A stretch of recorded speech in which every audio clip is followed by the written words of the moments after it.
So July inflation data is out, and to everyone's surprise, the food inflation is down. It has gone down from 9% in the preceding month to 5%. And that shows that our economy has actually truly hit the Goldilocks zone, where our economy is actually growing at 7 to 8% and inflation is well within the control. But still, RBI is taking a wait and watch stance. वो RBI ने बोला है कि कुछ conditions हैं that they want to again see in the economy.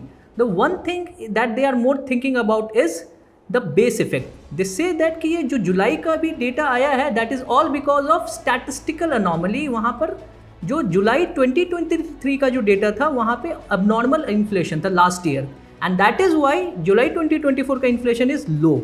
And one more thing, they do not want to overheat the economy. What would happen if they cut down the interest rate? Then again the consumption would pick up, and that would lead to a higher inflation, and they'll be forced to again increase the repo rate, and that would mean a not so sound monetary policy. Apart from that, एक और situation होता है कि जुलाई, अगस्त, सितंबर, that is considered to be lean season from the perspective of consumption, and again festive season से फिर से डिमांड बढ़ेगा.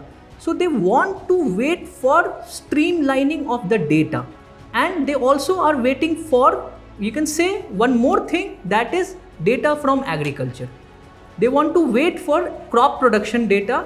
अब उसके कारण क्या होगा, अगर क्रॉप बम्पर प्रोडक्शन होगा तो हमारा सस्टेनेबल वे में हमारा food inflation would go down, and that would be a good thing for the economy, where the growth momentum can be sustained for a longer period. From January 2025 we can expect a rate cut cycle from RBI. Thank you.